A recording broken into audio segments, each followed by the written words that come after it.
All right, my new favorite sponsor on the Eric Zane Show podcast, Factor Meals. These folks got it right. Nutritious, complete, lower-calorie meals, taste outstanding, and you don't have to do all the food prep work. Prepping food is a full-time job. It gets to a point where it's just not sustainable to make all of that food, put it into the containers. It takes a lot of time. And as I talked about before, if only there was a company that put together delicious, nutritious, fantastic meals, all different types of meals for you to choose from, and they package them all for you. Well, enter Factor. Oh my gosh. Absolute game changer when it comes to eating appropriately. You know, you might spend a lot of time making a great meal for you and your family. All right, one meal. It's consistency. Consistency is the key to wellness. If you're the type of person who's looking to lose a little weight, but do it the right way by eating appropriately, getting the necessary exercise and things like that, Factor is awesome because it's such a time saver. You simply grab the meals out of the fridge and off you go. You can pack them for lunch. You can have them for breakfast. You can have them for dinner. It can be on the go. Whatever you need, Factor has you covered. Get Factor and enjoy eating well without the hassle. Simply choose your meals and enjoy fresh, flavor-packed meals delivered to your door, ready in just 2 minutes. You pop them in the microwave if you want. No prep, no mess. And here's how you take advantage. Go to factormeals.com/Zane50. Use code Zane50 to get 50% off. That's code Zane50 at factormeals.com/Zane50 to get 50% off. Well. Welcome in. 'Tis the Eric Zane Show podcast. Thank you so much for being here from the Impact Power Sports studio. Impact Power Sports, you head to that place, you buy stuff that makes you whip around on the trails. You know, ImpactPowerSportsMI.com. A funny feeling that this mic is not agreeing with me today. That ought to do it. I don't know. What do I know? Yes, it is a Dear Meathead type of day. If you want to send a question along for Dear Meathead, send it to Eric at ericzaneshow.com. My beloved dad will be here answering your questions along with Joanne on Dear Meathead. All right, I swear to God, Kenny, I am not going to forget your question. I see it right there. Patrick has sent a question. Kenny has sent a question. We're both similar about New Year's. So if you have something that you want to ask my dad, send it along, Eric at ericzaneshow.com. He's always glad to hear from you. And anticipating it, as always, as he always does. I talked to him yesterday, and the word on the street is that we are going to visit my dad. We're going across the state on Saturday, which is always just a glorious time. And I'm going to see two father figures. You've got Wally, my dearly departed mother's husband, and then you got my dad. Now, two very different scenarios. Wally lives in a it's not a nursing home. It's the type of place you go when you don't want to have all the responsibilities of home ownership, but you want the independence. They call it it's like apartment living with assistance. Is that a really nice place? And then it's awesome because they make the food for you and everything if you want. I mean, you got a full kitchen, or if you want, you can. See, Wally's a social butterfly. This man makes friends so easily. It's just incredible. So, upon moving into this place with my mother, he immediately was making friends. And that's pretty damn good. You got to have that. So at any given time, if you call him, typically he's playing Nintendo Wii Golf. That's a big hit. at this place. And I think the games get pretty intense. I cannot confirm whether or not money is changing hands in the game. Maybe. But, you know, if you give him a call when he's playing a round of golf, he's one of these fellows who, instead of letting it go to the voicemail because he's in the middle of the round of golf, he's going to pick it up. So he'll be on the green and you're like, hey, how's it going? I'm like, hey, what's up? He's like, I'm in the middle of playing golf. And I'm like, oh, okay, well, I'll call you back. He's like, all right, thanks. And I'm like, well, yeah, you know, the phone's set up to take a message. You know, no big deal. So we got a busy day coming up on Saturday. Drive over there, see Wally at the old folks home. I just call it the old folks home, whatever. And then we head on over to my dad's, entirely different. You know, it's my dad's house. We'll see him. So, yeah, more time driving than actually visiting with people by a lot. But that's cool, you know. Wishing these folks a fantastic New Year late and a Merry Christmas. You can still do that, right? So if you want to reach out and leave a message, or I should say have a question for Dad, send it along on the Shoreliners Striping inbox. Eric at EricZaneShow.com. Rebecca is here. She says, yeah, easy. That's assisted living. Right. I knew that. Okay, make sure my guest. All right. We're going to have a guest on here in a little bit. Kenny says, ask him how much coffee is too much coffee. Yeah, I think Kenny has an issue where he kind of drinks too much and gets wired. Blue State Rob says, we need a Dear Wally segment. Wow, I never really considered that. I don't know. I think we've got the market covered. Ashley is here. She says, I always think of the villages and the STDs with the old people. Yeah, I don't know if that's the case where Wally lives, but I have heard about that where, you know, sometimes these old timers, they get just as horny as the young timers. And my God, that would be me. Okay. My wife would be like, yeah, enough. I don't even, just get out. Go find someone new. Blue State Rob says that was a tongue-in-cheek Wally joke. Of course. I appreciate you, though. All right. So thanks for being here on this, the 3rd of January. Yesterday, I was at Van Andel Arena and putting on my best Ken Calvert voice to do PA for the Grand Rapids Gold. And it was a damn good crowd for a Tuesday night game. We got a game again tonight, and you need to come see us. The crowd was into it the whole game, despite various times of the game being down by 40 or more points. That's right, 40 or more points we were losing by. And we had won 5 in a row. That's never happened. I have never, in my time with this basketball team, have seen them win 5 in a row. It's just kind of for some reason, the success hasn't come as easily as one might hope. But that was not last night. 40 plus points at one point.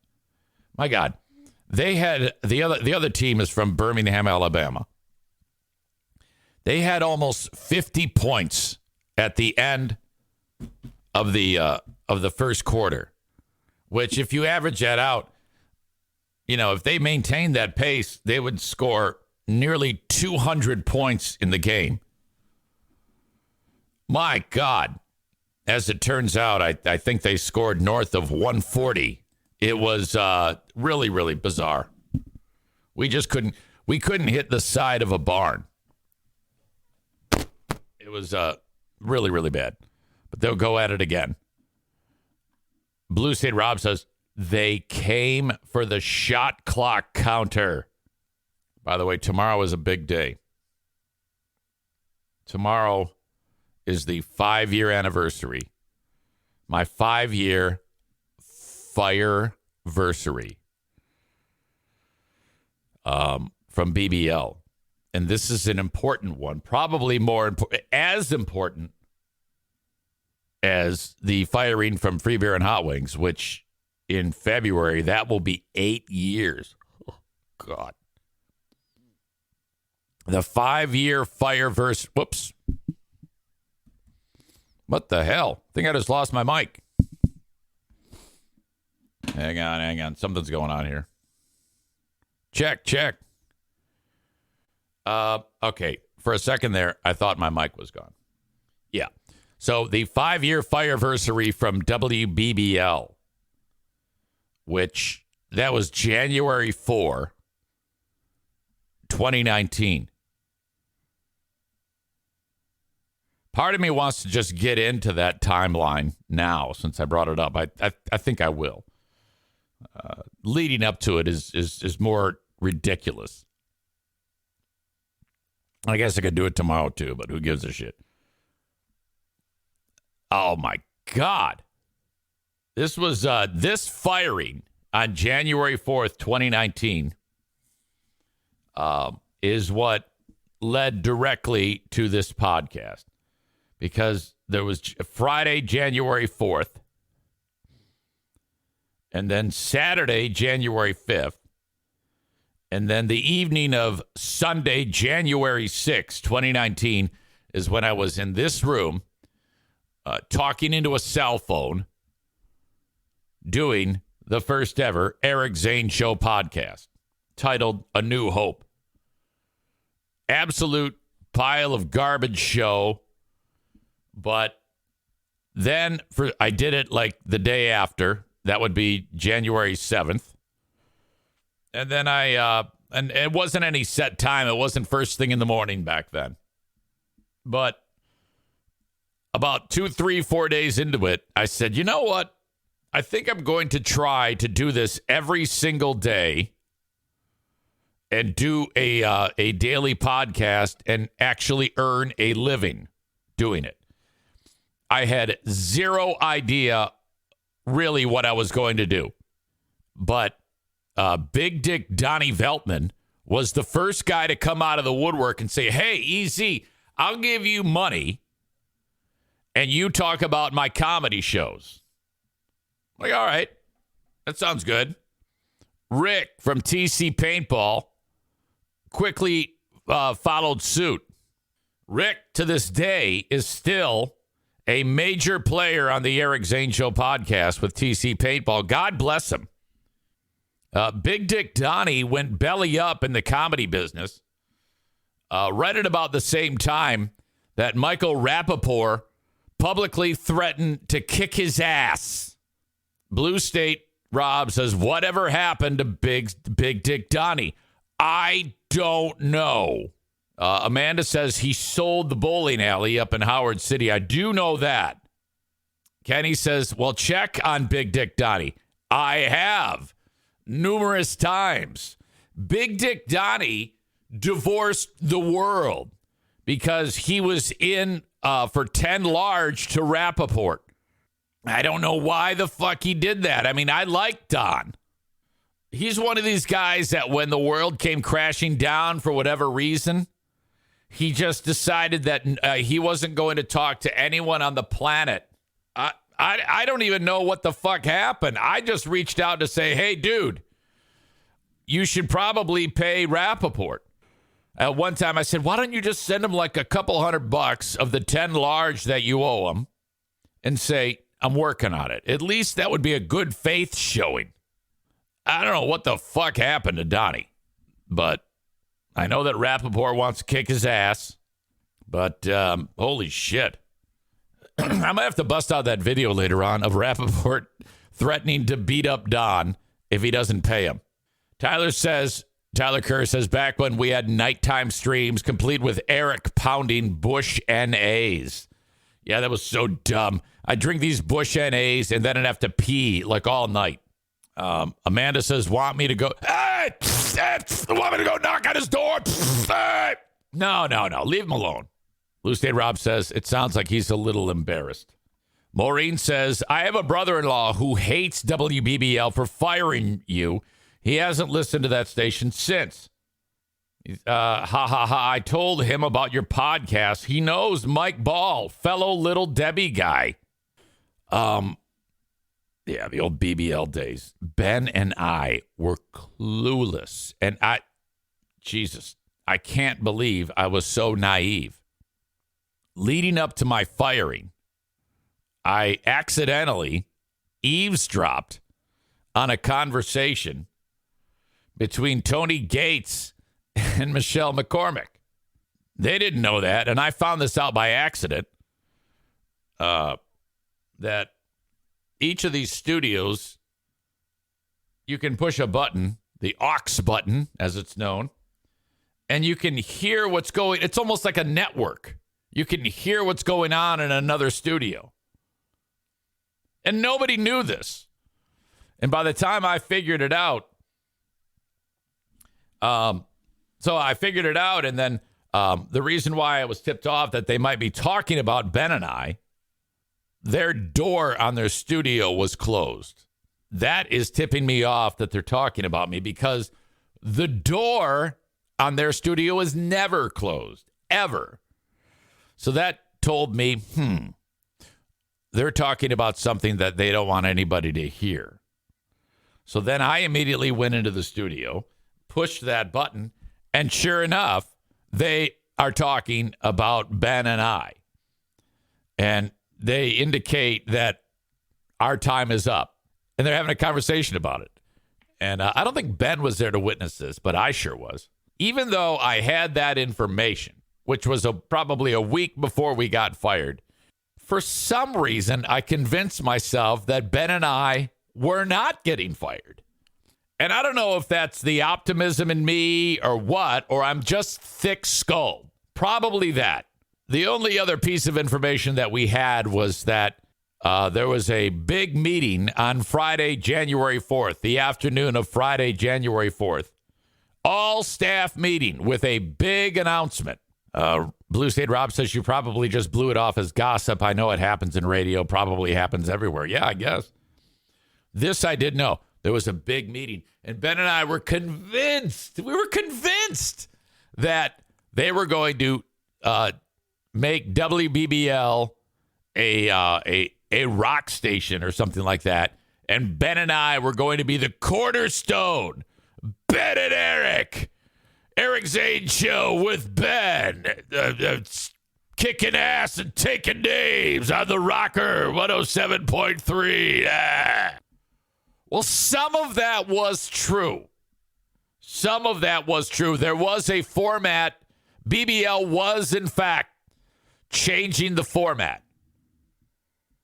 But Ben and Eric would have nothing to do with it. At 8 a.m. that morning, I threw up. And I come back into the studio. It's Ben. And remember Sam Mills? She happened to be in there just hanging out, doing a couple segments with us. She was fun. She is fun. And I think I'm sick. I'll see if it happens again. Sure enough, 15 minutes later, I vomited again. Walk back in the studio, go, dude, I have to go home. Please finish the show. No problem, EZ. Okay. I reached out to Lori Bennett, and I texted her. She was the boss. And I said, hey, I'm sick. I have to go home. I remember not receiving any word back from her, which was strange because she's always very, very aggressive and being like on top. Okay, you go home. She'll basically repeat everything that I'd already put in place. Oh, yeah, you go home and have Ben and Sam do the show, and they'll do the promos, and then they'll sit in for a boring meeting with me, and blah, blah, blah, blah, blah, blah, blah, blah, blah, blah, blah. She's always, like, way over the top controlling. That's kind of like, her moniker, her calling card. She got to have her fucking hands in everything. So I'm fucked up. I text her, hey, I'm sick. I'm going home. Waiting to hear back. The usual, like I just described. Nothing. Not a word. I go, well, that's weird. I wonder what the fuck is up. But at no point did I think, I'm getting fired. We are getting fired. It never occurred to me. Leave the radio station. Pull into my driveway. At the time, my son, my daughter-in-law, my now daughter-in-law, and my grandkids were living at home at my house. They were like, they hadn't gotten a place to live or some shit. I don't remember. And I remember thinking, boy, when you go in there, Eric, your wife and whoever is at the door is probably going to be like, hey, why are you home? Did you get fired? I remember thinking that. And I said, yeah, make sure you put him at ease right away that, hey, yeah, I'm sick. Don't come near me. Nothing bad happened. I remember thinking that exact thought, that they may think that I got fired. But at no point, again, am I concerned about my job. Walk into the house. That happens. Diana's still in bed because it's vacation, from hey, I'm sick. Oh, my God. Okay, I'll take care of you. Okay, thanks. I appreciate it. Kick off my shoes. Get in bed. I vomit a couple more times. Falling asleep. Getting sicker and sicker and sicker. And my phone buzzes. Ignore. Phone buzzes again. Bzz. And then bzz, bzz. Bzz, bzz, bzz, bzz. Bzz, bzz, bzz, bzz. It's going like, what the fuck is going on here? I grab it. It's a text from Sam Mills. Marcus Bradman just got fired. What? Oh, my God. Short time later, Ben just got fired. And they are looking for you. Oh! Then I'm like, all right. Maybe they're trying to get a hold of me to tell me that they're going to call the radio station W. Eric Zane. I don't know. For some reason, I'm convinced that it's going to work out. Perpetually optimistic. I see that I have a message from the boss. Like, there's actually been a message left for me. And I'm like, uh-oh. And I play the voicemail, and it's the general manager at the time, a guy, I don't remember his name. Hey, Eric, I heard you're sick. Sorry about that. I kind of need to talk to you right. Crystal and I need to talk to you right away. Now, Crystal is HR. Now, there's no reason why. Okay, so at this point, I'm like, that's it. I'm fucked. I'm now convinced I'm dead. Sure enough, I call back. Boss picks it up. And I go, hey. He goes, yeah, we need you to come in. I go, I can't. Just, I'm sick. Do what you got to do. It was like in The Sopranos when they shot Big Pussy. Not in the face. Yeah, we're changing format. We got to let you go. I go, okay. And that was it. I went on Facebook Live. I take it back. I tried to go on Facebook Live, and Lori Bennett had locked me out of my Facebook fan page. One that I had when I arrived at the radio station. That wasn't a WBBL thing. It was an Eric Zane thing.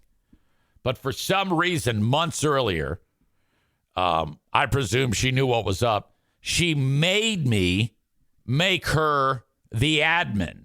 So I get fired, and she locks me out of my own fucking page. I call the boss back. I go, hey, I need my Facebook page.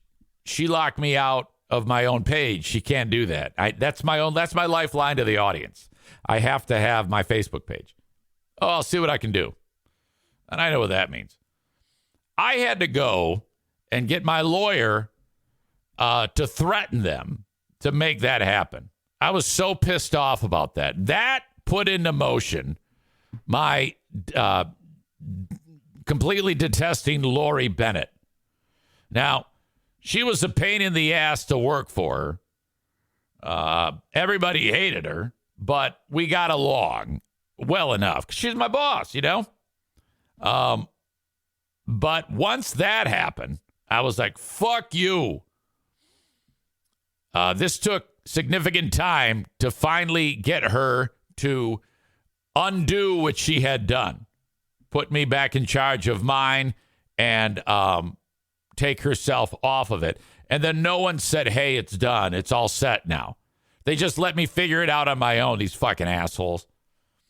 So that put in motion me being super pissed at the time. I then do a Facebook Live from my fucking bed saying, hey, I got fired. And Ben got fired and Marcus got fired. And then I said, Bill got fired and Brett got fired. But that was not true because Bill had been in deep discussion with whoever to stay on as part of the Michigan Sports Network. And he's still on BBL and fucking, I don't know. Bill knew, didn't tell me. That's very normal for radio. No one ever tips anybody off. Not that I would have believed it. I'm such a fucking idiot. Blue State Rob says, as of August 2023, Lori is in South Bend, Indiana. That's a market upgrade. Not. Yeah, South Bend's rough. Yeah, I think she's running a couple of radio stations there. Good luck to those people. So at that point, I post the Facebook video. And then I hear from Wood TV 8. They go, hey, we heard about what happened to you. Yeah. We know you're sick, but would you mind coming into the TV station? I go, no, this is the start of my always say yes. You know, I mean, it's not like I can do anything else. I'm lucky to have you even reach out to me in any way, shape, or form. So this is that moment. On the West Michigan airwaves tonight, WBBL 107.3, the longtime sports station in West Michigan. This is when I think I was at my gayest. Now with some new programming. The change resulted in layoffs. Watch the herky-jerky and the eye movement, and I'm wearing this really bright, super gay shirt. Including some well-known voices. Joining us now in studio, one of those personalities, Eric Zane.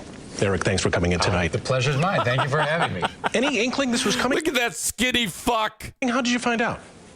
This is a funny firing story, and I apologize because it's almost awkward that I'm smiling but I try not to let this stuff get me down these days, and I've been through it a lot, so if that's weird. I actually look unhealthy there. I look like I just got liberated from Auschwitz. I had to go home today early because I was sick. I had to get off of the air, and I had a couple of the other talents fill in the last hour. I went home, I was sleeping, and then my phone started to erupt and said, heads are rolling here and they're looking for yours. So that was it. And I was like, oh no, this is it. And I did not expect it. It was a big out of the blue thing. So it was very shocking. So gay. This has happened to you before, as Yes. you mentioned. and I was watching some of your stuff on social today, and even your wife was saying, get out of radio. Are you done with radio? Well, I can't work in radio for extended time as the non-compete plays out. Yeah, well, 1 year non-compete. Can you believe that shit? But I have really, as much as I love it, I can't really worry about it for an extended time. So I've got to do other things in order to feed my family. So I'm going to podcast right away. And I think that might be great for me. So I'm going to do that, and who knows what else.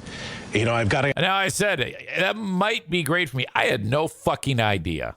Nor did I even think that at that point, did I ever consider this to be a daily thing? That took another week and a half before I ever even considered that. Ask the question because a lot of viewers probably wonder, is there any chance of you reuniting with your old gang? Do you rule that out? Never. I would never rule that out. I should have. I should have said, oh, fuck no. They're idiots. We had the greatest years that have ever taken place in my life. It got off the rails, and I think a long conversation would have to take place because everybody's still hurt and angry about it. It never nothing's changed. Really did get fixed, and I've done things that have upset them, and they will continue to do things. that My attitude is completely different. I'm almost like trying to somehow open the door, somehow pry open the door there. Fast forward to 2024. That door is slammed and nailed shut. Upset me, but I don't think they have the room, though, to be honest with you. I think they're more than... No, that's true. I guess they just hired a high schooler. They just added another person for 2024. They had 11. They needed 12 people with a microphone. Set with what they have. I'm not even kidding you. In fact, if I'm not mistaken, the guy they hired used to be Amanda's daughter's lover, I think. But you never know. I never rule anything out. I'm not kidding you. They hired a guy who is the son of another radio guy in town. You ever heard of that show, Tommy and Brooke? Is that still a thing? I think they're on Christian radio. Amanda says that this is Tommy's son and her daughter, Mariah, after hockey games, would have sex with this guy. Yeah. You've indicated you want to stay in West Michigan, and of course, you're still working with the Griffins. We'd love to see you at the games, of course. That doesn't change. Griffins and the Drive. Okay. In fact, the Drive tomorrow night. So that has been... I've never gotten tired of that job. Either of them, they're so awesome, and I love them. So yes, I will be part of those. Well, we apologize. We apologize for making you shave. I'm glad I did it. Did you see how gay that was? Because my wife. Look at that reaction. They're so awesome. Right here. So yes, I will be part of those. Right here. Well, we apologize. We apologize for making you shave. Oh God. Fucking A. I'm glad I did it because my wife just hated the beard. So, there you go, ladies and gentlemen. Yeah, you were right. Metaphor, beard, isn't that what they call it? Like my wife is the beard for how gay I am here. That holiday beard. Yes. But if I brought my gay daughter in here and I said, hey, does this guy look gay? She's like, oh, yeah, you're so gay, you queer. EricZaneShow.com for everything now. If you want to bookmark it, because right now I'm selling T-shirts to survive, and that's where the podcast will be for now. Okay. So, more to come. Eric Zane, good luck to you again. We're all kind of concerned for you, of course. Getting that news. Yeah, he's saying that because 3 years, I don't know. Yeah, 3 years prior to that, I said I had entertained thoughts of killing myself. But yeah, and I think I'm glad you brought that up because I was in a very dark spot 3 years ago, and I have gotten some mental health treatment, and I am okay. And thank God to the doctors and my family for their support. But I'm okay, and I know a lot of people are worried about that. So yeah, you get knocked down, but you got back up. That's exactly there right. We go. That's right. Yeah. All right. Good to hear. Pull yourself. I said we will continue to do that. I meant to say I will continue to do that because it's just me, motherfucker. Brand new from Proactive. Oh, God, that was ridiculous. It's embarrassing. Let's see. Blue State Rob says that's when you could see the penis through the pants. That's right. I had a big wad of dick on those pants. Did you see that big dick wad? Good point. I should have gone back to that. Good luck, Zane. Don't end up in the gutter. You got a little stiff when he gave you a compliment. Garrick Zane was tickled that he noticed you shaved.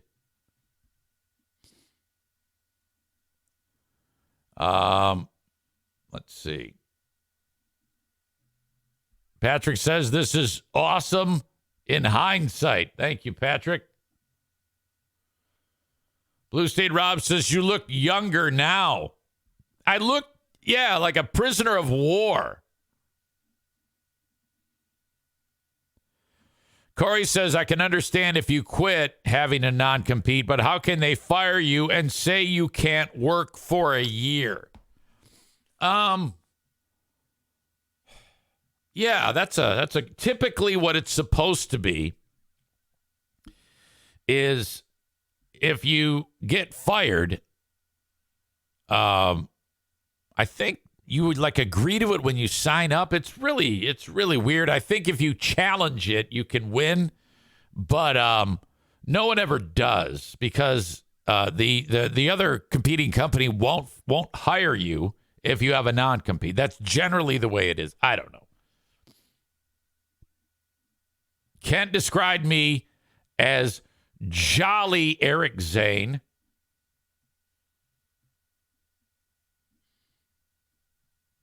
Linda says, how did you pull yourself together to do that? You're so very gay, Maureen says. This was your gayest that was not topped until the Great Food Giveaway news appearance this month. Well, part of that is because that's not me. That's Eric Zaitunian. And we hate that fucker. You know? You want Eric Zane.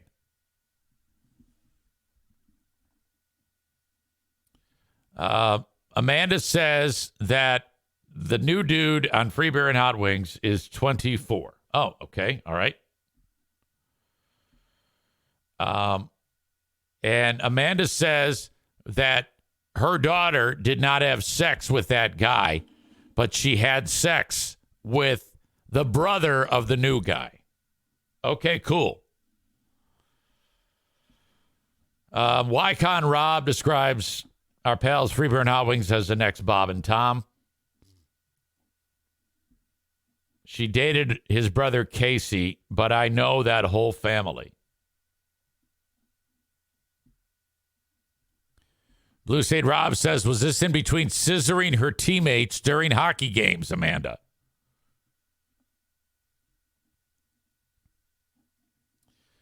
Non-compete in Michigan is bullshit. They can't really enforce it unless they pay you a signing bonus. Kyle, who is one of the show gays, says, I am the expert here. You definitely were really gay. Yeah, it's just flamboyant and outward. My mannerisms, that's my go-to if I'm on TV. I just turn into one of the gays, and that's okay. Described as a beta bottom. All right. Corey says a show with just Greg and Chris alone would be unbearable. They need other people to add content. Kent describes me on TV as spank bank material. All right. If you say so. That's excellent. Okay. Well, anyway, that ends. The next day arrives. The next day leaves. I spent a little time in this unfinished room figuring out what I was going to do. Did a podcast on Sunday. I had some of the infrastructure set up. I had the Patreon set up because in October earlier, that was when I got suspended for sending Ben home. And so I was able to launch the Patreon at about the same time. And that, I think, within a matter of days, I had 400 plus people that were on it. And that bought me a couple of months. I was able to earn a couple months worth of money to survive while I built up the sponsorship on the free platform. And nothing has changed since. It's been the same damn thing every day now for 5 years. And we will officially celebrate the Fireversary tomorrow. Since then, there's been ups and downs here. I had a down in March of 2019 when Ben threw me under the bus and said that I think he described me as like an abuser or some shit, some crazy shit. I was like, what the fuck are you talking about? And he threw me under the bus. It was ugly. People got pissed off at me. Made it through that. Ben and I made up. That ended.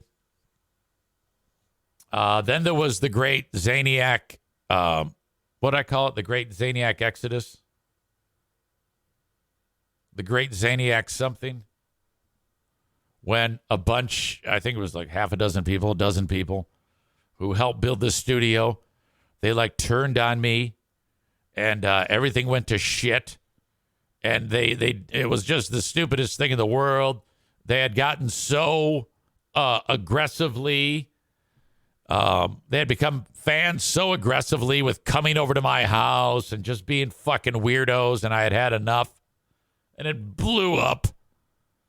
That was ugly. Thank God that happened, though. It wasn't until that happened, though, that I think the show finally got into a comfortable spot. As soon as we got rid of all those mouth-breathing, teeth rotted out of their head losers. And that I think was a similarity that I think I should have picked up on. The busted out, black, bleeding teeth. When people talk, there's not supposed to be broken teeth with blood oozing out of the teeth. That was a regular thing with those fucking crackheads. Oh, my God. And that was what? How long ago was that? I think like 2 years ago? I don't know. Corey describes them as fat dollar tree shopping losers.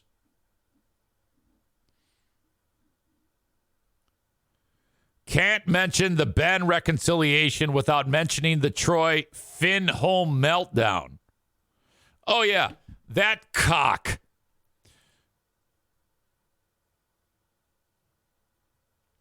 Troy, when I decided to start, when Ben and I, but first Ben reached out to me, to his credit, and then we were working it out, and then Ben went on, or Troy went on Zaniacs United,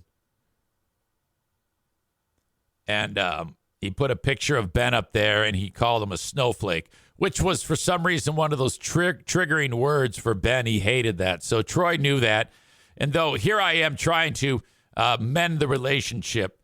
And he posts that. And I said, hey, dude, do you mind if you not do that? And he said, yeah, but, you're just going to get screwed again. I was married to a woman who had the same mental disorder that he had. So you're fucked. And so I challenged him on that, and that led to we were both motherfucking each other, and then that was it. That's how that ended. So then he was out, and then later on, fast forward to the great Zaniac Exodus, and all those pieces of shit invited him back. So now he's lumped in with that whole group of idiots. And, every one of those people has a different reason why they hate me. None of them are correct. They're all idiots.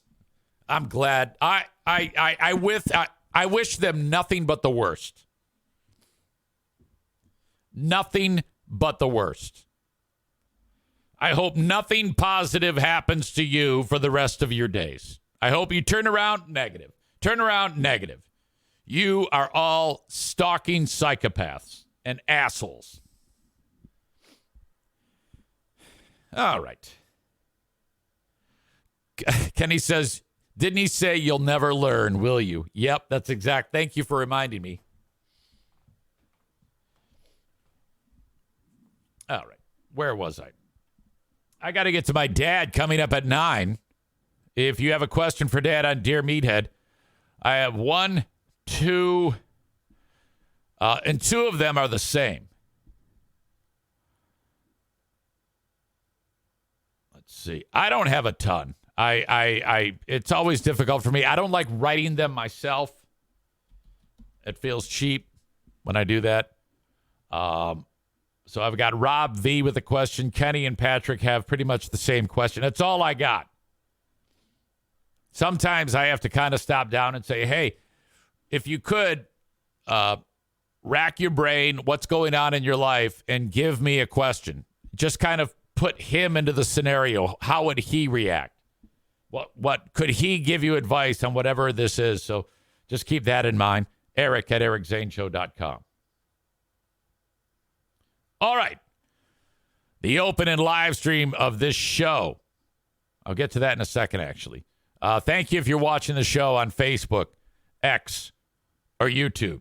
I got to kick you out, though. You can download the full show at twitch.tv/Eric Zane Live or download the Twitch app to enjoy the full show.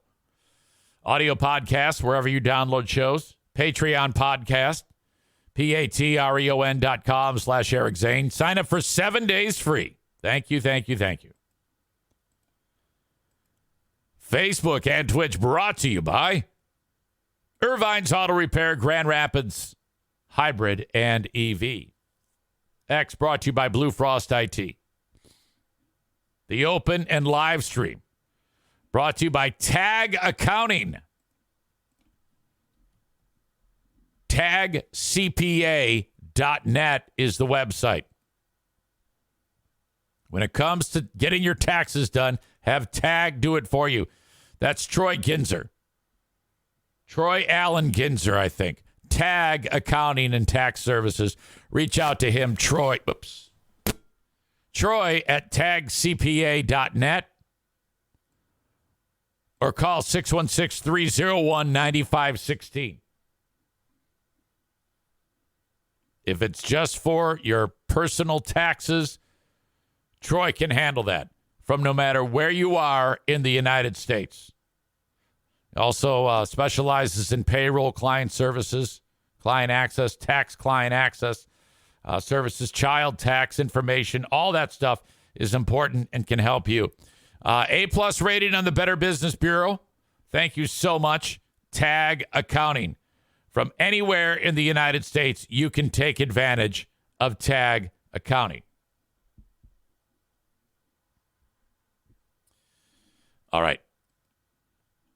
Grand Rapids Gold in action tonight. They're in action Friday night, and they're in action on Sunday. And hopefully there won't be any more 40-point losses. Come see us at the Grand Rapids Gold game. Go to grandrapidsgold.com or just show up at the box office. You got a 7 p.m. tip-off tonight. Come see us. Tickets extra low if you get them at the box office. $12 when you come in. $2 beers, $2 dogs on Thursdays and Fridays. GrandRapidsGold.com. Get tickets. Affordable family fun. Always a great time at the Grand Rapids Gold game. We got a thing called the selfie cam. We put a QR code on the big board, and you just scan that thing, and your phone turns into the camera that shows up on the big board. It's awesome. Kids there doing the pepper grinder. So much fun. Thank you to the Mario Flores Lakeshore team of Van Dyke Mortgage, 231-332-6505.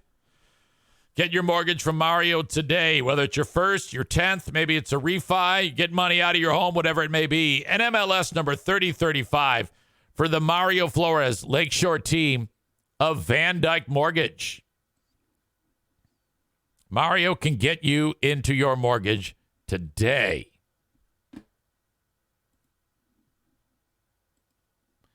This moment happened yesterday. Our pal Joe Spaulding speaking to the Ottawa County Board of Commissioners. He's bringing up the problems he has in his 3 minutes of public comment with the agenda on the meeting for yesterday. And one of the things on the agenda was these board of assholes led by Joe Moss. if they deem that someone during public comment is saying something that they don't like, they can end their public comment. This is what Joe had to say about that. Of the crop in all of the packet that you put out is the lawsuit bait challenge, or ability for the chair to usurp some sort of authority over the public speaker who is exercising their First Amendment rights, specifically to free speech and to petition their government for redress of grievances. If you decide to throw a hammer down on someone giving public comment because you feel it's disruptive, and let's be real, you don't have the discretion to call anything in here disturbing the peace, that's ridiculous. Like, go fuck yourself, dude. Good. So the ability for the chair to shut down any public comment at all is just lawsuit bait. It's an infringement of both of those First Amendment rights. And if you exercise that, the only thing that's going to happen is that David Coleman is going to end up with more money because you guys have abused your power that you don't understand. Thank you. Next public comment is Sheila Depp. All right. Go fuck yourself, dude.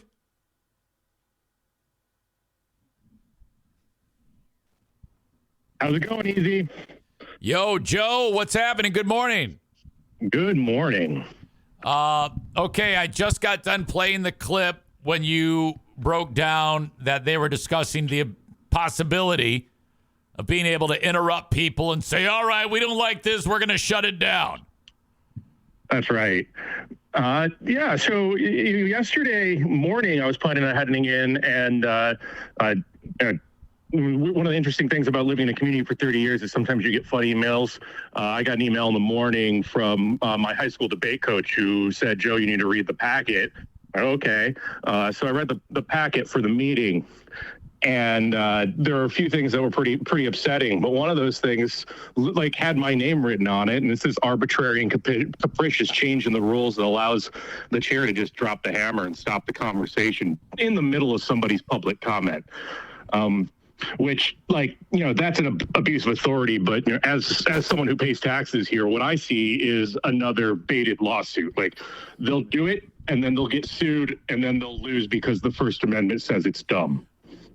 Even though they're assholes and they're idiots, how could they not understand that? I mean, are they that blind to think that wouldn't happen? I don't know. Like, I think that my gut feeling is that the Kelman lawyers put one or two of the changes in, and then somebody else slipped that one in. It really seemed to me like Gretchen Cosby actually had, based on what I know about all of them, Gretchen Cosby had a lot of influence in what was written there, because that was the person that was sitting up there when I was playing the harmonica and they had to shut the meeting down or whatever. Right. And right. So it seemed like that was red meat to her. So the chairs of the subcommittees would feel empowered. I don't think that, maybe he will. I don't think that Joe Moss really cares about the county. So I don't think he. Okay. I don't think he's the one that wants to drop the hammer. I think it's Nurse Ratched. And it's ironic that when you're talking about they want to shut down things that are disruptive, you then gave an example of something that's disruptive by telling him to go fuck himself right to his face. That's exactly right. And I'm not going to lie and say that wasn't really fun and didn't feel good. It did. It was great. My favorite ever First Amendment quote, and you're going to know what it is in just a second, real quick before I'm done with it, is Lenny Bruce, right? It's, you take away the right to say the word fuck, you take away the right to say the words fuck the government. It's so clear cut. So that is something that can be viewed as disruptive as an individual, but is clearly protected First Amendment speech. Correct.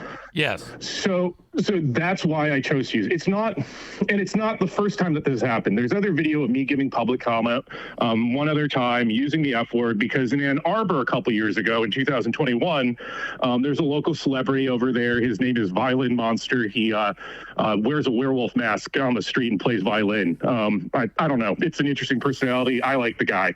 But he said the F word in the middle of public comment. I think he was talking about his own experiences with homelessness. And 4 of the city city council members tried to make a new rule to limit public comment and give them the ability to cut into it and shut it down. Right. The next week was because it's Ann Arbor and everybody understands the First Amendment. It was just like I am Spartacus of the F word. It was a really, really fun meeting. And so like, and then, I participated in that. I said, I fucking love the First Amendment. And again, like I got the hateful reaction at the end. So if folks want to come at me because I said the F word in public in front of adults, like right. That's going to be their prerogative. It's not going to be effective. The reality is the First Amendment is what we are falling back on. And it's like, doubly ironic because this commission asked that constitutional county nonsense before, and they're presenting themselves as constitutionalists. And they don't know literally the first thing in the First Amendment. Did anyone wince when you said it? Because we can't see them in the clip.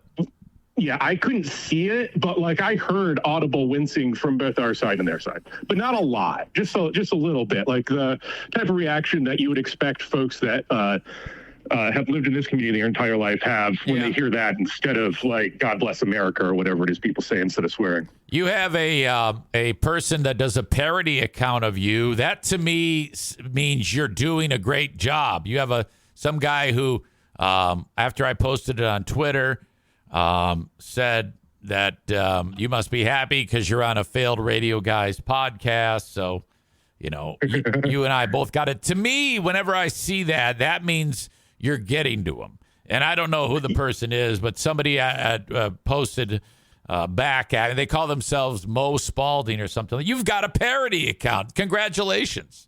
Thank you. And it's not the first one. And again, back to the Ann Arbor sit, like we had another parody account of me out there that actually got shut down by Twitter at the time because it wasn't owned by Musk yet. And we knew exactly who that parody account was because they used a lot of really, really weird language that this other character over there who ran for mayor a while ago used. So we knew it was Pat Lesko was the name of the person. Okay. Over here, like I don't give a shit, right? Right. Other than what you just said, yeah, it's clear I'm getting to them. But like, if they're coming, the other side of that is if they're coming at me, like they're missing the entire damn point. Like I'm not an elected official. I'm just, I'm another voter. I just know how to use my voice. Yeah, you're just a failed candidate, and I'm a failed radio guy. Oh, I thought you were a big fraud. Okay, that too. I'm also a big fraud. They accuse you of being a paid activist. True or false? I mean, like in Holland, I'm not getting paid shit, anything at all for anything in Holland. Like this is my backyard and I live here. I didn't get paid for the work I did in Ann Arbor. I did get paid for some work I did over in California that was pretty similar, getting a mayor unelected. Yeah. But that's the way it goes. Sometimes for services, you got to pay for them. Yeah, it's so weird that when all of my opposition shows up and they say, this guy's getting paid a lot of money to kick our asses, that somebody shows up and tries to pay me money to get somebody's ass kicked. Yeah. You know? I mean, that's the nature of the beast. We're not here to fucking get, heaven points. We want some goddamn money. I don't know. I mean, I wish I could get paid for this. Like I'm absolutely 100% compelled to make sure this place doesn't suck as badly as it's leading towards. And I'm glad that you do. I'm glad that you are there, Joe Spaulding. I enjoy it when you speak. I would hate to be on the receiving end of a beatdown. So I'm glad you're on the good guy's side. I mean, like I wouldn't want to be called all the names that you could call me that I can't say in public. So. Yeah, shit. Oh my God. Well, as always, great work. I enjoyed seeing it, and keep at it. Keep at it. I'm looking forward to seeing where this goes. Thanks, Zane. We're not going to stop working. Everything's about November 2024, and ever since I was a little kid listening to whatever that radio show was back in the day, and I thought you were great. So thanks, buddy. I appreciate you. Yeah. All right, Joe. Thanks for the time. Take care. Bye. Yep, there you go. That is Joe Spaulding, paid activist, known troublemaker. I mean, go fuck yourself. At public comment, he looked at the county commissioner and told him to go fuck himself. Because Oh yeah, we're gonna take out free speech. Yeah, if you do that, that's lawsuit bait. I mean, seriously, go fuck yourself. All right, let's bring in Dad for Dear Meathead. If you don't have a question, send it in. I need them. I always need them. Good morning, Grand Rapids. This is Meathead. Good morning, Dad. How are you? I'm coming to you from the bottom of a well. Hey, speak up. I can't hear you. Is it from the bottom of a well?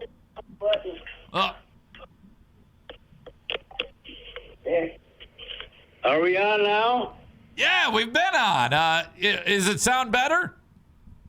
Oh, yeah. I couldn't even hear anybody. Because you didn't have the speaker on. Yeah, I didn't have. There's that speaker button. It makes it say there's a button. There's a button. I didn't do any of that. There's a button that says bottom of a well. Oh.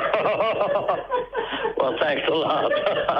So once you push the bottom of the well button, then it's good to go.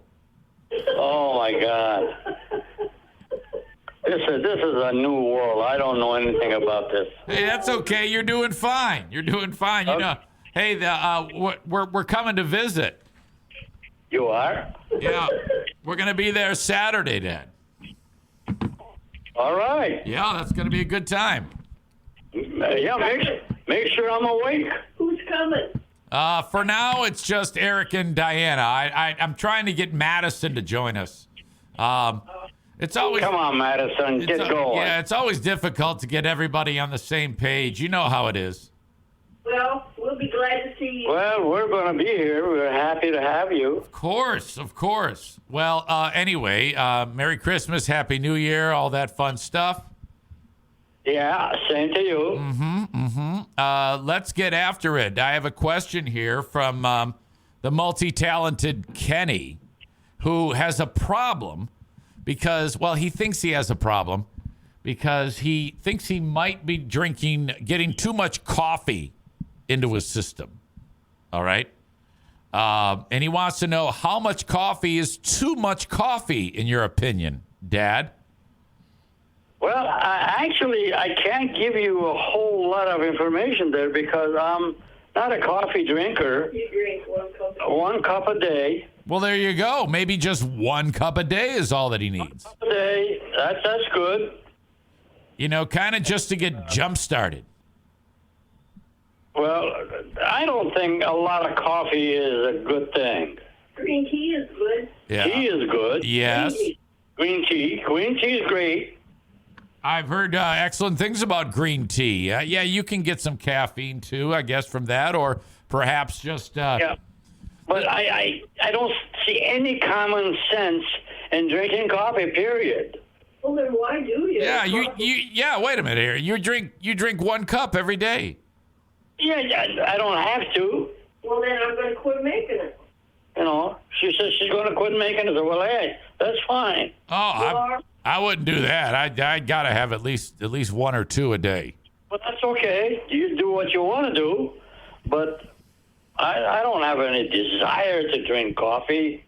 Okay. I need the caffeine every day. I've been drinking it since I was like.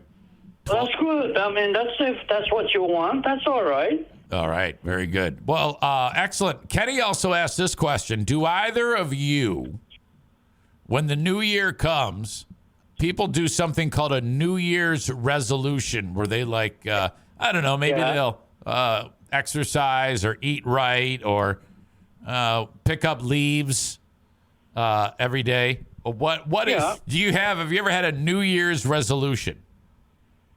Not really. Joanne? Not really. Yeah, I got a bracelet that says, "What would Jesus do?" I put it on to help remind me to be a good person, and all it's doing is showing me what a rotten person I am. Oh my God! Yeah, every minute you're looking at that thing. I gotta ask, what would Jesus do? I'll tell you, she does a lot of things that I don't do. So, are you saying she's the troublemaker? No, I'm not a troublemaker. It's her choice to do that. Yeah. I think Joanne might be the one that. It's a good thing she's got that bracelet on. Can you imagine if she didn't have that bracelet on? You'd be dead. Yeah, I know. Yeah.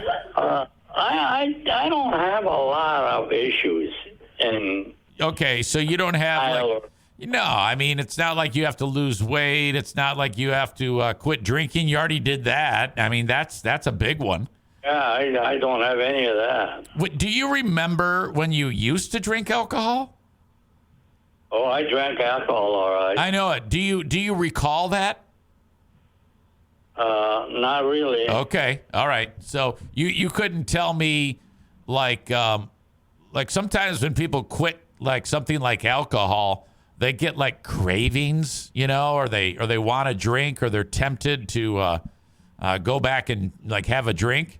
Do you recall that ever happening? I can't recall it, but I'm sure I did that. Where you're like, oh man, I could sure use a beer. Yeah, I guess. I drank plenty. Yeah, I know. So did I. Oh, the stories we could tell. Holy smokes. But I cannot possibly crave it or nothing. I don't even think about that. Yeah, I know, because you've got so many years. It's so far in the rear view mirror that it's yeah, really. It's effortless now. When it comes to celebrating New Year's, Patrick wanted to know if you had a tradition like staying up till midnight.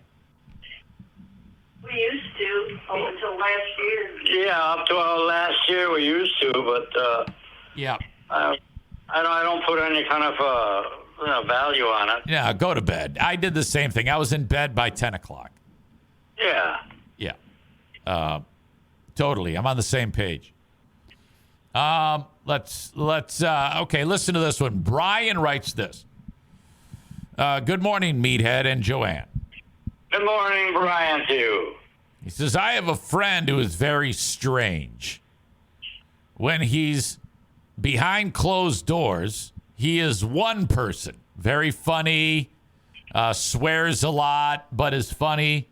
But when he's in public, he's the exact opposite. He's super nice, he's quiet, and polite. So he's like two different people. What do you think is wrong with this guy? Shy. Joanne says shy. So he's when he's like at home, he's hilarious, but he swears all the time. But when he's out in the public, he's nice. He's shy. He's public. nice, quiet, and polite. He's almost like friendly, and when he's outside of the house, but then when he's inside of the house, he's kind of like a tough guy. I gotta think. I can't help anybody. Maybe he's a people pleaser. Joanne thinks maybe he's a people pleaser. Okay. Do you think there's such thing? Is that a problem? Is this guy okay? Yeah. So as long as see why not. maybe just as long as he's not hurting anybody. Yeah. So yeah. So in other words, we do not need to send him to the island. No, ignore him. Okay. Ignore the guy. I think that's good advice. No, you really. Hey, if he's in a conversation that's going on, get up and walk away. Are you guys? Speaking of the island, have you been following the story of this guy Jeffrey Epstein? Yes. Yes. Okay, I know for a fact Joanna, she's on top of all these things. That guy had an island, but it was a bad island. He was like a pedophile on the island. Wow. Yeah, that's an island that that's literally what we talked about. You go to put him on the island. He needed to hang himself. Right. Yeah. And I'm sorry, Joanne. He needed to hang himself. Yeah, he did. And then some people say that that he might have been killed because he knew a lot of famous people that were on the island with him. But I guess that news is going to come out very soon as to who was involved in that. It's a very bizarre, shockingly terrible story. Wait a minute now. Clue me in on this. Okay. Did he die? Yeah, he had the island, and he had a bunch of money, and then he would bring famous people to the island, and then they would do bad things to underage girls. Okay? Well, once they found out about it and they arrested the guy, they put him in prison, and then the next thing you know, he hung himself in the cell. This guy who had the island. That's Jeffrey Epstein. So that was years ago, and the story's still they're still trying to piece it all together as to what went down there. But they know he's dead. That guy's dead. I don't know much about this guy. This is like the first time I ever heard of. All right, well, Joanne was following it. She'll give you all the dirty details. Oh, boy. Yeah, I don't know. Maybe you don't want to know it. A lot of people are saying that Bill Clinton used to go to the island. Remember Bill Clinton, Dad?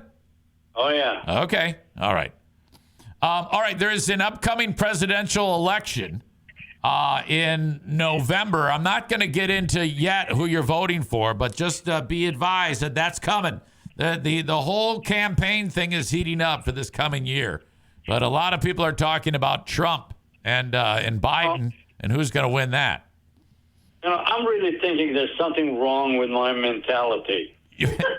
What? Really? What are you talking about? Totally wrong. Why?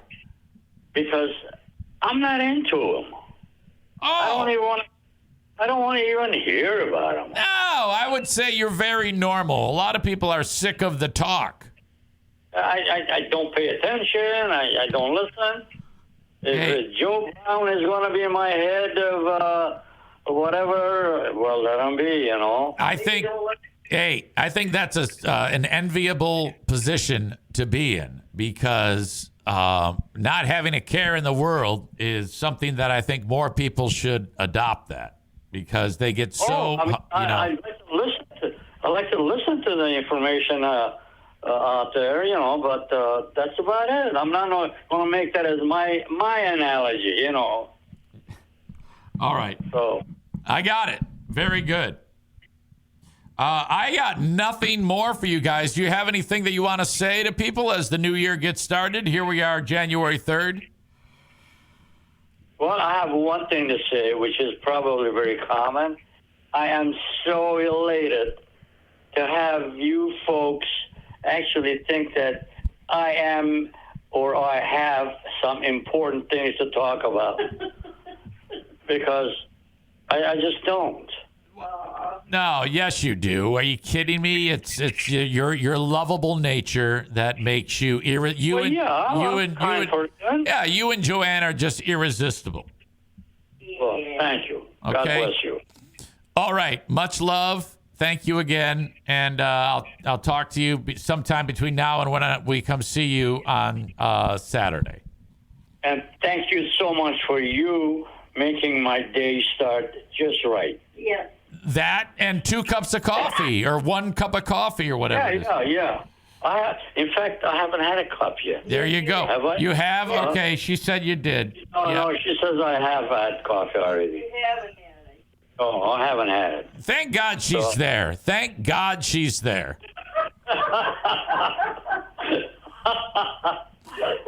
Okay. Hey, man, I love you. I love your voice. I love hearing from you every morning. Likewise. Okay, guys. I'll talk to you soon. All right, audience. You guys are wonderful people. God bless you all. Okay, I'm sure they feel the same. Thank you. Bye-bye. Bye-bye. There we go. Another adventure. Dear Meathead. Never gets old. Never, ever gets old. Thanks for supporting by sending in questions. He loves that. The multi-talented Ashley is here. She says, he sounds super happy today. He did, didn't he? Very sharp. I am questioning my mentality today. He oftentimes, all the time, he's to a point that he forgets that he has dementia. So it's a perpetual process of it's kind of like his hard drive is getting smaller and smaller. Very, very difficult for him. But he has forgotten that he actually has a condition. And that's part of it, you know. My goal is to just stay involved with him enough that he doesn't ever like lose me in his brain, or Diana or the kids. I'll tell you what, there are times though when you walk in to see him and in a silly way he will say, hey, who are you again? And he'll do it kind of like I'm joking, like he's joking. But I'm pretty sure that he actually doesn't know who you are. And he doesn't want to make you, but he knows that he should know. So he doesn't want to make you feel bad by saying, I don't know who the hell you are. Florida Man 814 says, quote, something wrong with my mentality. That is a classic line. So true. Kyle Ryan says, Meathead and Joanne, everyone loves you. Thank you for the many years of great memories. Kenny says he was probably super happy because he already drank his coffee. Maureen says, my mom would forget me sometimes, but remember my husband and the kids. That was irritating. Yeah, I imagine. You just got to do memorable shit, you know? Like maybe walk in there and say, hey, Mom, hi, honey. What's that, a puppy? Okay. Where was I? Oh, yeah. You got to do memorable shit, Maureen. You should have just walked in and said, hi, Mom, and then took a shit on the floor or something.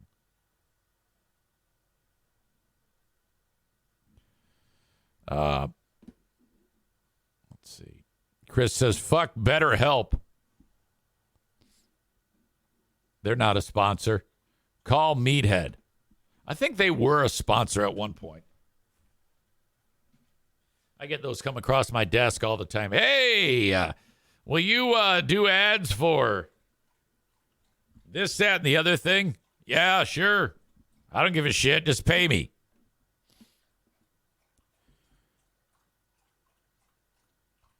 Kenny says he did not kill himself. Epstein didn't kill himself.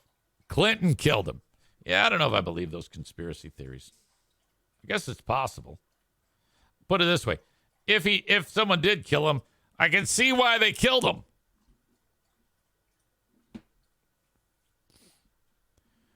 More on that in a second, because that stupid list is about to come out today.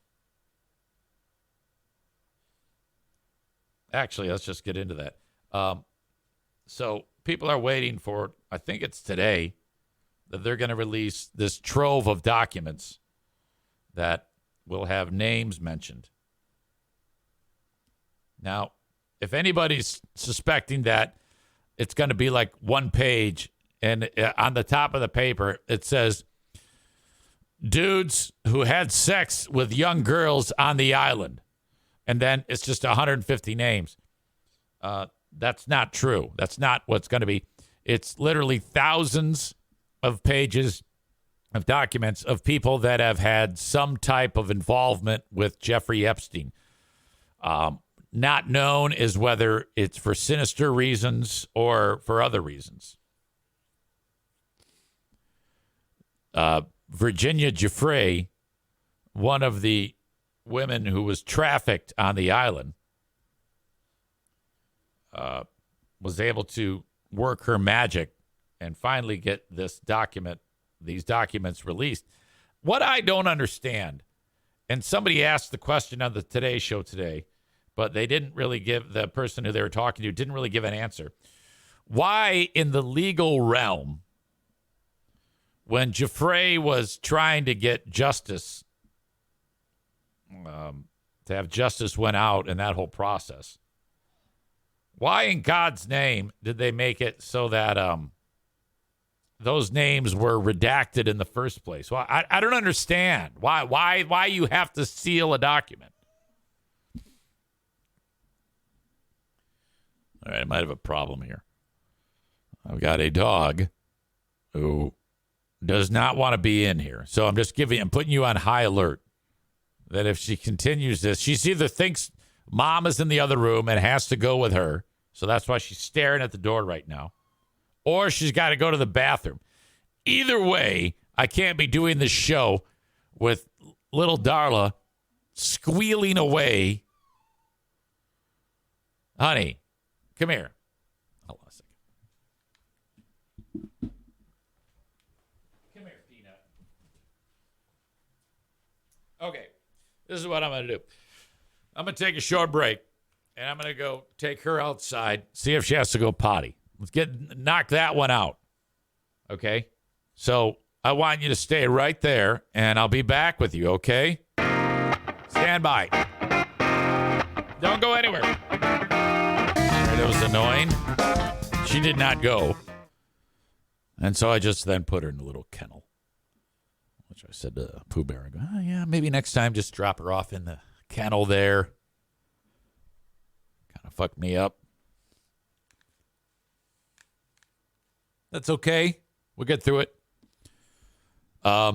So thousands of pages of documents on the Epstein thing. And there'll be like 150 names at different levels of involvement with Epstein. It's not like a list of like everybody who's ever had sex with a kid. All right. Side note.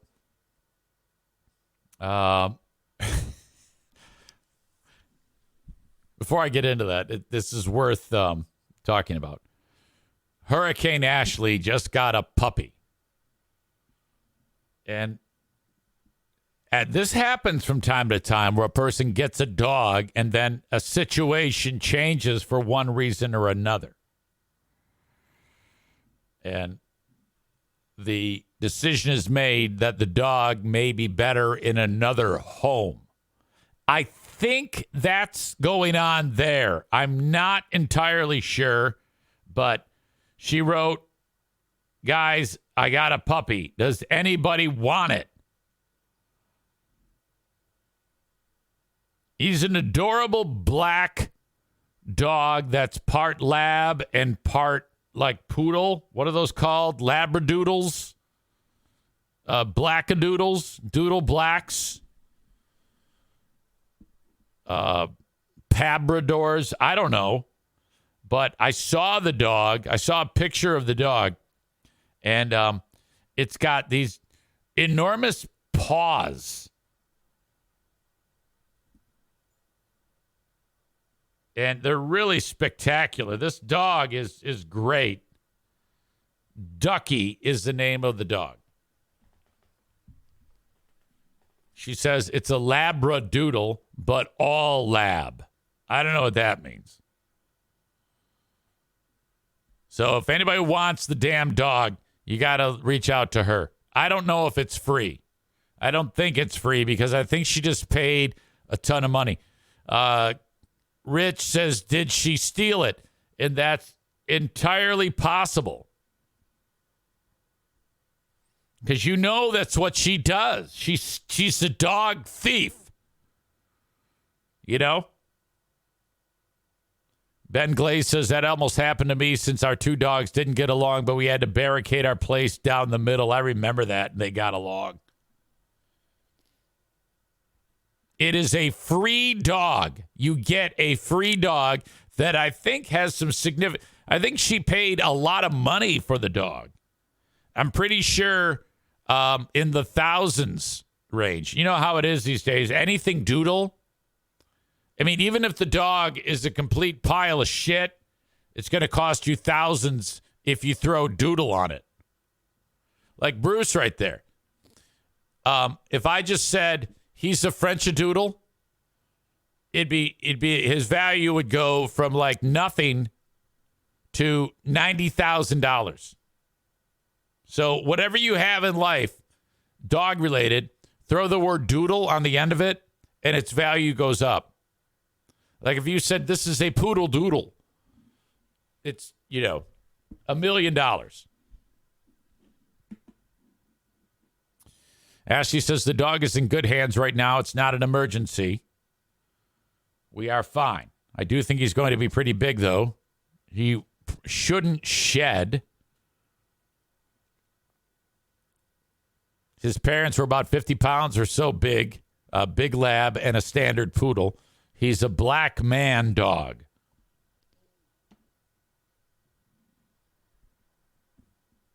Maureen has a pit bull doodle. She's trying to get rid of that dog, Mocha. My God. All right, enough on the dogs. Let's talk about Epstein. So Aaron Rodgers, he doesn't like Jimmy Kimmel. This is based on Rodgers with all the anti-vax shit. And so he's been the butt of Jimmy Kimmel's jokes over the years. So out of the blue, Aaron Rodgers suggests on Pat McAfee's show yesterday that Jimmy Kimmel is one of the names on the Epstein list. And he didn't do it in a clever way. He just said, Jimmy Kimmel's on the list or some shit. I'll get into it. Quote, there's a lot of people, including Jimmy Kimmel, really hope that the list doesn't come out. That's what he said. And they all go, come on. I mean, but that isn't really a joke. That's just basically saying, that'd be like if someone said that my name was on the list. Yeah, I don't know if you guys know this, but there's a lot of people, including Eric Zane, really hoping that the names don't come out. That's saying that I would go to Epstein's Island and I was one of the pedophiles. That's what you're saying. Now, that's slander. Just coming out and saying, I mean, there's nothing clever about it. He just said Jimmy Kimmel is on the list. So there's no real comedy there. He then said, I'll tell you what, if that list comes out, I definitely will be popping some sort of bottle. Rodgers is saying he's going to celebrate because obviously some of his naysayers or enemies, he's suggesting, are on that list. Thus, the Jimmy Kimmel reference. Kimmel fired a warning shot back to Rodgers, writing, Dear asshole. And he wrote it AASS hole because his name is AA Ron. Dear AASS hole. For the record, I've not met, flown with, visited, or had any contact whatsoever with Epstein, nor will you find my name on any, quote, list, other than the clearly phony nonsense that soft-brained wackos like yourself, I love the term wacko, can't seem to distinguish from reality. Your reckless words put my family in danger. Keep it up, and we will debate the facts further in court, meaning you shut the fuck up or I'm going to sue you so fast your fucking head's going to spin. Go, Jimmy, go. I've always hated Aaron Rodgers. I hated Aaron Rodgers before I ever heard him say a word because Aaron Rodgers, though he's 95 years old, if he's playing the Lions, this is what's going to happen.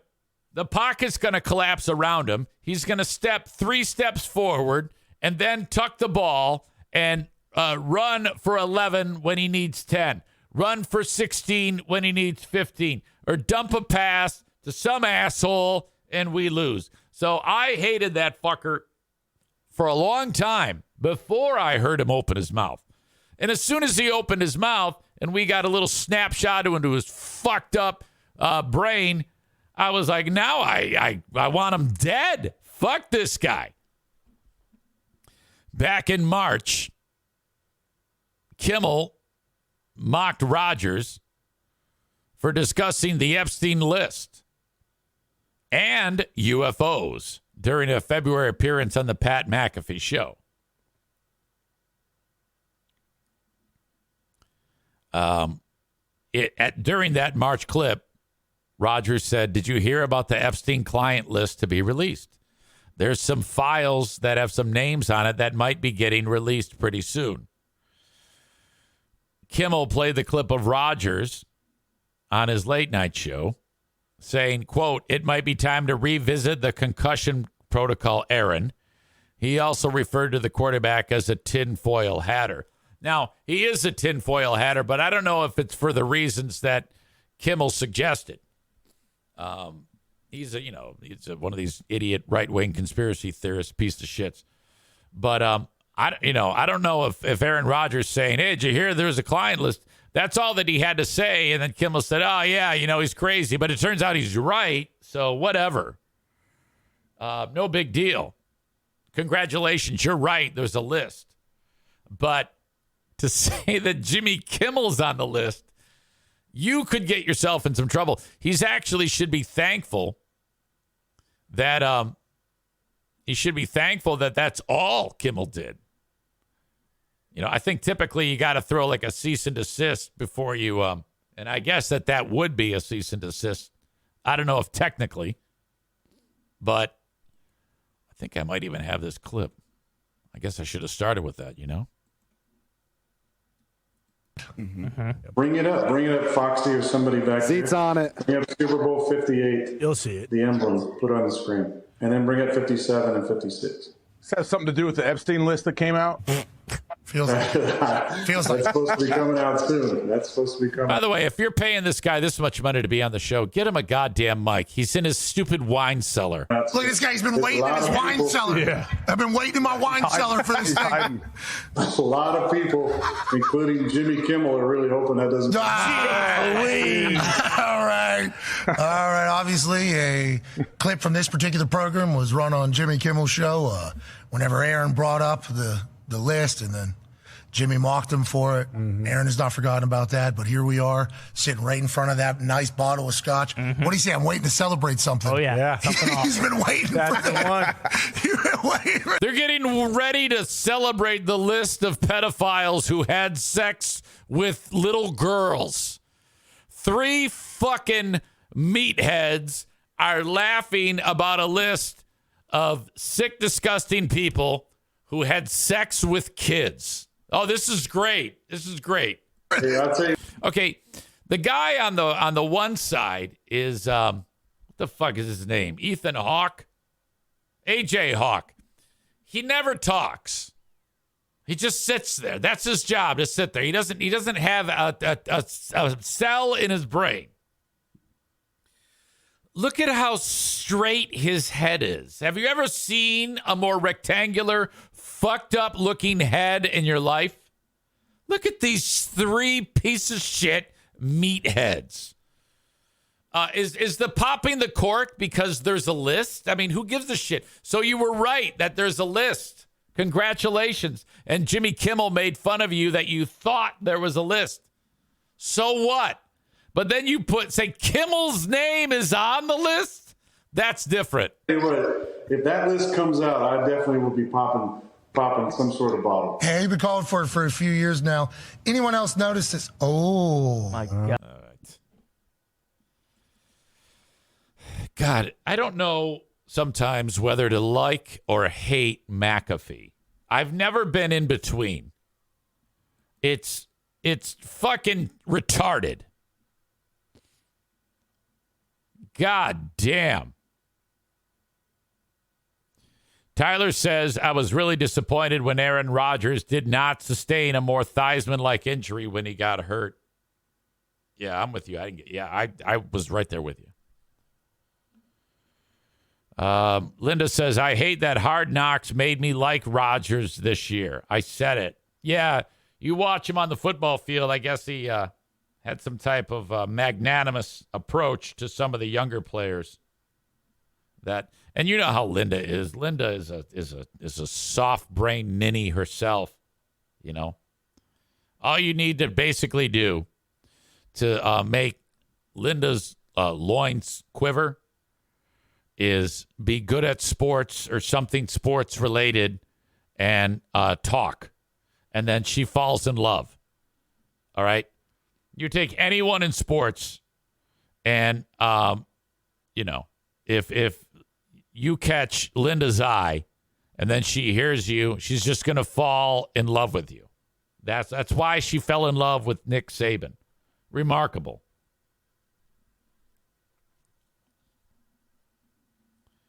AJ Hawk is their hot wings. That's exactly right. He doesn't do shit. He just sits there and stares.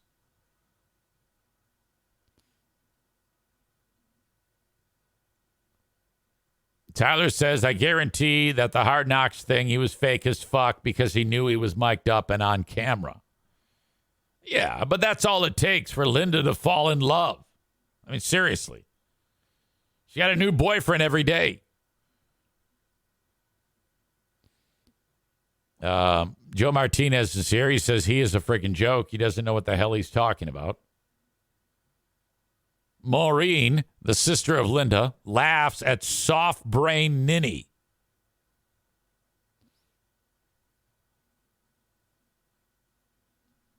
All right. I just love that Jimmy Kimmel called him an asshole. That's my favorite thing. Yeah, I can't stand Aaron Rodgers. Hurricane Ashley says, Linda, there's nothing wrong with having a new boyfriend every day. Weird. If you say so. All right, where am I here? I'm losing my mind. Focus. Speaking of Joe Martinez, thank you to A&E Heating and Cooling. This savior of heat is making it, or has made it possible, to get a furnace tune-up, which will really, really improve the performance of your furnace, no matter how old it is, by noticeable levels. He is offering this for $0. I'm not even kidding. This is the process. You call, you schedule, he cleans and tunes, he leaves. Which, by the way, Joe, I haven't forgotten you. I got to get you my DTE account number. He needs that because he then reaches out to DTE and he says, look, this customer's furnace was tuned by me. Pay me. They then pay him the $79 it costs to tune a furnace. So you get it for free. All winter long, you have to the end of February to take advantage of this. So reach out and get it done. The longer you wait, the more money you're spending on an inefficient furnace. The more efficient it is, the less gas it's going to burn, which means the less money out of your pocket. 616-516-8579. Call today in West Michigan. Also in West Michigan, Impact Power Sports, online at impactpowersportsmi.com. In Rockford, Michigan, motorcycles, ATVs, side-by-sides, UTVs, golf carts. Michigan's newest Yamaha dealer of Yamaha golf carts, the best in the business. They can make these things. They can trick them out, have them any way you like. Reach out to Impact Power Sports, their website. Take a look at the inventory or go in person and see what's up at Impact Power Sports. They also service all makes and models of all these amazing fun types of equipment that make your summers and your winters so much fun. You know, a lot of times I'm driving back from Grayling, I see a guy pulling a ATV, side-by-side, whatever, and it's like caked with dirt. And I'm like, you know that dude or that chick had so much fun. You can check out the selection at Impact Power Sports. Online at impactpowersportsmi.com. Thank you to Dale as well from Superior Cleaning and Power Washing. Dale works so damn hard. I mean, he's taken that entrepreneur spirit that he had when he was West Michigan's drug kingpin.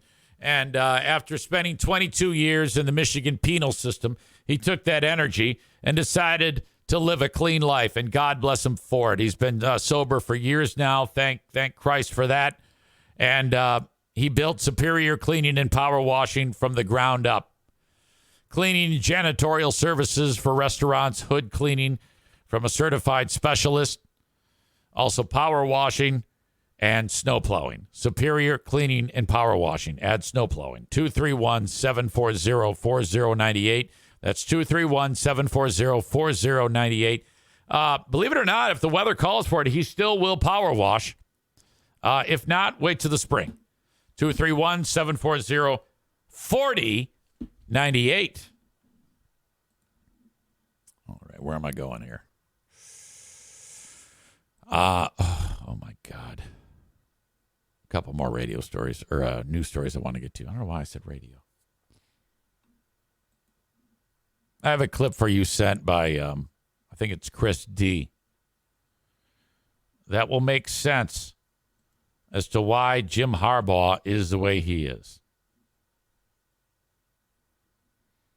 Okay? This is a clip, first of all, of Harbaugh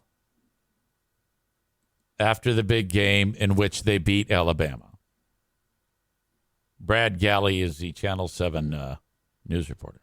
How special is this moment after all this time, Jim, to stand up there with your team and win the Rose Bowl? Just glorious, glorious day for the Michigan Wolverines and our team. I mean, we're so connected, such a together team. Nobody could really know just how together they are, and I knew there was just nothing could happen inside the stadium that would break that apart. It's almost poetic to have Blake rumble in for the touchdown and then to get a defensive stop on 4th down.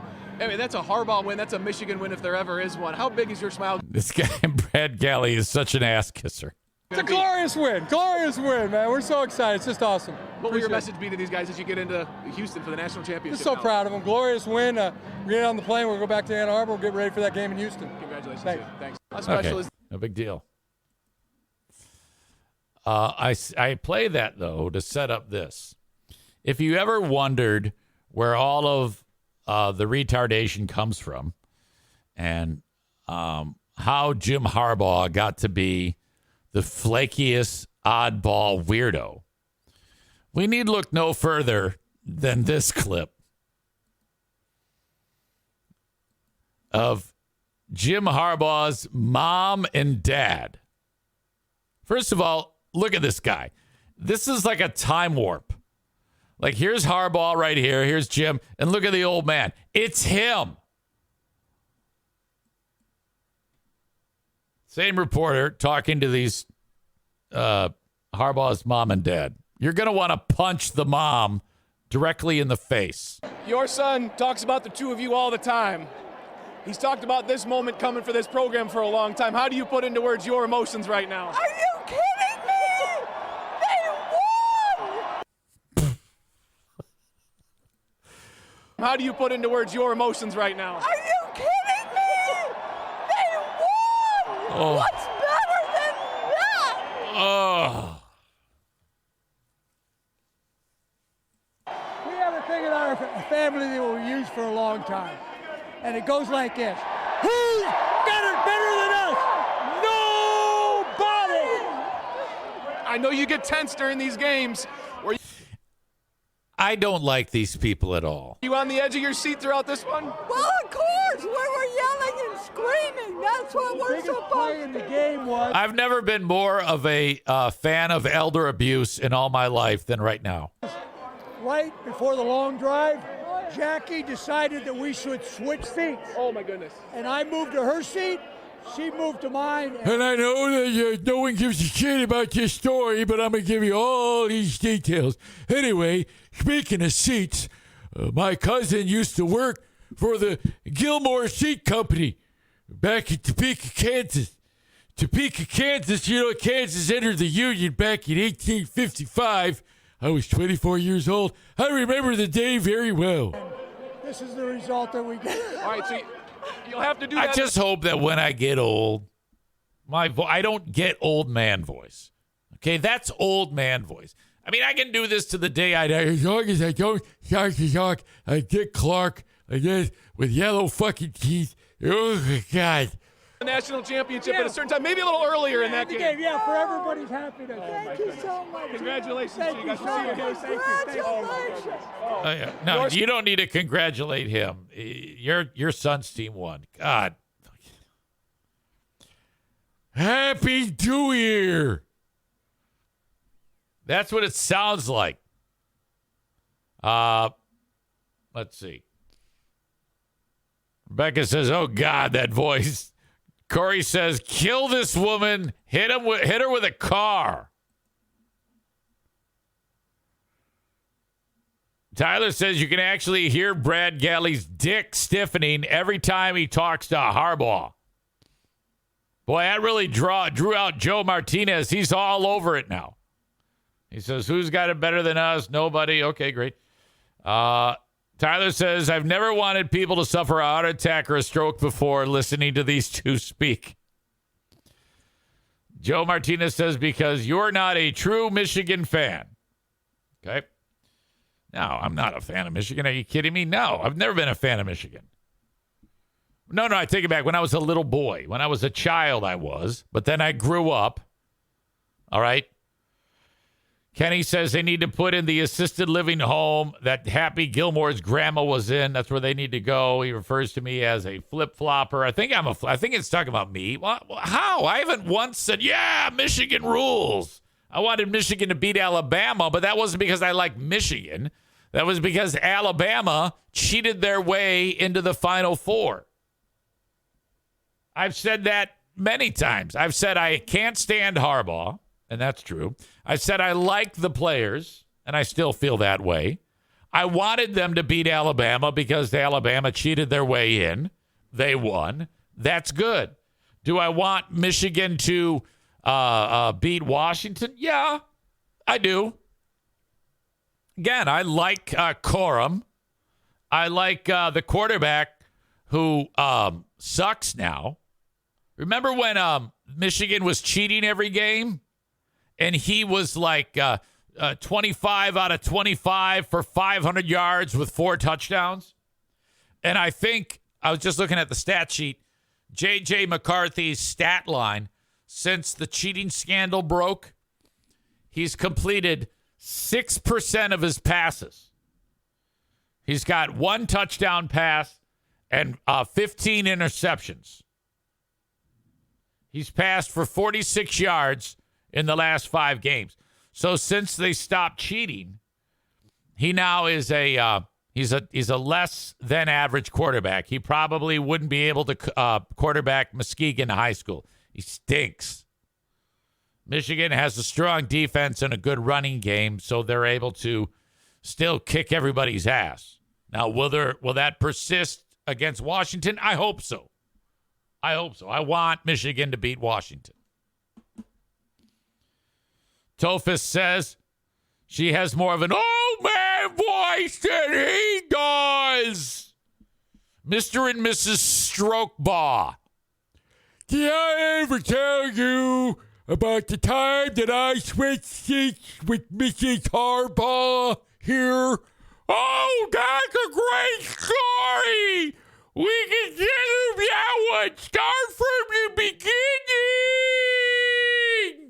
Okay, dear. Well, she stood up, and then I looked at her, and I said, "What are you doing?" And then I said, "Let's change seats." Okay, dear. So we change seats. Now, I go, and you want to commit suicide right now listening to my story. But holy moly, we won! Who's got it better than us? Nobody! Let's fuck! The Harbaughs suck dick. I hate those people. God damn. So now I've listened to old audio of me from decades ago, and I generally sound the same then as I do now. I just pray to baby Jesus that I don't establish that sound. You can just hear the crackling in the brain of synapses that no longer do the synapse thing. Ugh.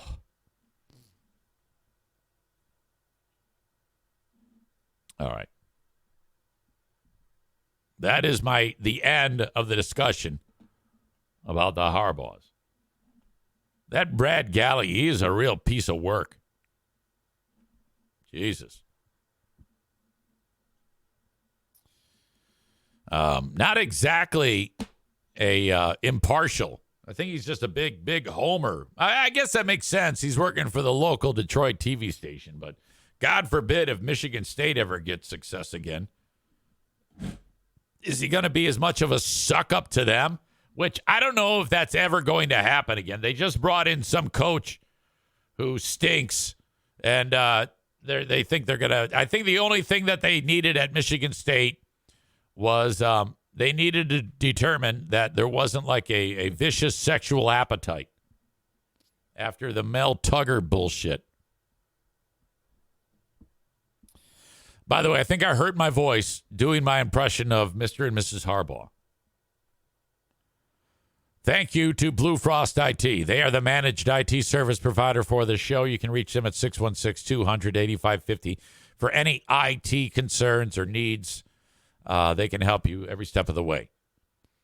And finally, Frank Fuss from My Policy Shop Insurance. He is a licensed independent insurance agent / broker. Matt Kuipers now has 5 kids to care for, a wife and 5 kids. In the unlikely event that something awful happens to Matt, what's going to happen to Mrs. Kuipers and the little ones? You got to have it secured, the future secured with a life insurance policy. Insure your life this week. Do that. Reach out to Frank. He can help you every step of the way. Go to buyinsurancehere.com. Tyler Kerr, I'm looking at you too. You better be covered. Buyinsurancehere.com. Life insurance policy doesn't cost you that much, and you're insured for hundreds of thousands, even millions of dollars for you and your family. Buyinsurancehere.com. B-U-Y, insurancehere.com.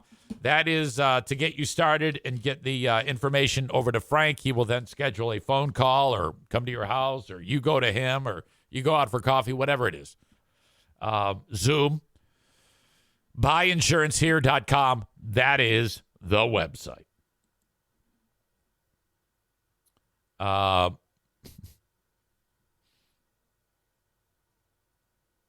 Maureen suggests that the Harbaughs can be the asshole of the day. Well, I don't know about that. Joe Martinez writes, Michigan State will always be a suck-as school. Now, you got to understand, a lot of the times he's doing this voice to text. So it should say suck-ass school, so it gets lost. And he's probably driving. You know, if I'm you, after all that's happened, with Chris the Mexican destroying your van, I don't want your hand on a phone. Hopefully you're not driving. Maybe you're not. Maybe you're just at home or out in the field somewhere. Concerning Mrs. Harbaugh, someone should have ran over, grabbed her by the throat, and ripped her vocal cords right out on TV. Joe says he's driving 80 miles an hour down the highway. Okay. All right. Please be careful. Yesterday's asshole of the day was Nick Saban for some reason. I never remember why. Who is today's recipient? I think I know. AA Hole Rodgers. Aaron Rodgers, asshole Rodgers is your TC Paintball asshole of the day. He could be that every day. I hate that dude. What a dick. That is my time. Thank you for being part of my day today. Thank you for making me part of your day today. Keep in mind, though, there's more podcasting to be done with the Patreon bonus podcast. And I will get to that sometime before lunchtime. So thank you so much for being here and checking this out. Have a great rest of your day. Thank you, folks. Bye-bye.